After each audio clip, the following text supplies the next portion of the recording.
So, Matt, after another disappointing Indy 500 and month of May in general, or you could even say last few years for Dale Coyne Racing, do you think this team was due for an engineering overhaul, and can Michael Cannon help get them back on track?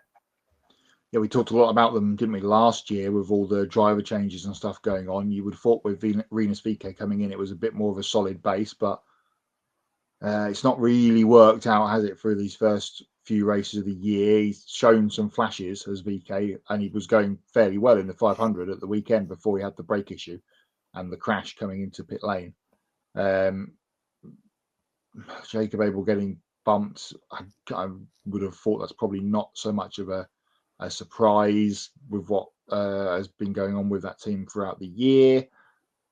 But Cannon, as you said, is very well respected, and he's kind of been one of these sort of gurus of the lower half of the grid over the last few years. We've seen similar guys in Formula One over the last little while do a similar thing. So, went to Prima, it didn't work out there, and now finds himself back at his old stomping ground at DCR, as you said. So he'll know the setup to some degree. He'll know, I guess, some of the people there. Shouldn't take him too long to sneak back in. We'll see how much progress is made over these next couple of races. Of course, IndyCar straight back in action. Of course, this Sunday, on the streets of Detroit. So we'll see if any progress can be made with VK. And I felt like that this was definitely a move Dale Coyne Racing needed to make because within the last 2 years, honestly, Matt, this team is almost unrecognizable of what they Mm, used to be because they used to be one of the top underdogs in the series. Yeah, they didn't win all the time, but they would always go on some funky alternative strategy,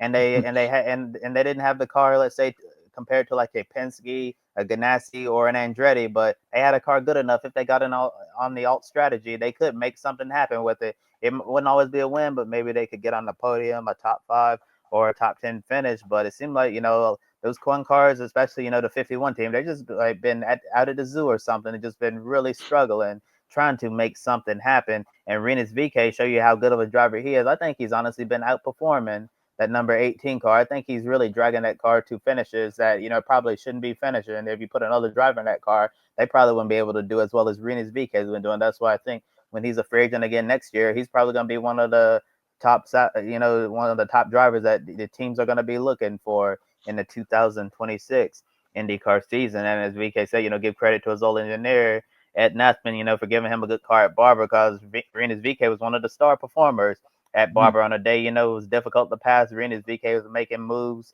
and he was outperforming some of the bigger teams in IndyCar, really showing his value there. But even, with Renus VK running really well, there's still a lot of struggles. So, Renus always been an ECR car at Carpenter Racing at Indianapolis Motor Speedway, always quick. And this year, it was a big shock to him because he's either, in the Firestone Fast Six going for the pole or at least making the Fast 12. And this year was in the last row shootout, a place he's not used to being at all. And we know Renus VK didn't forget how to drive a car around the Indianapolis Motor Speedway Fast. So to see him struggling and both Coin cars struggling, just mind boggling, especially from the VK point of view. And I'm sure Dale Coyne, is not happy to have one of his cars miss the show for the second consecutive years. Remember, Nolan Siegel crashed out, in the last row shootout, just trying to go for it, try to make the race, although the car just didn't have the speed. And then this year, Jacob Abel, just didn't have any speed at all. He was, quite a bit slower than his teammate, Renus VK. And given the struggles of this Coin team, I think that they needed to have an engineering overhaul.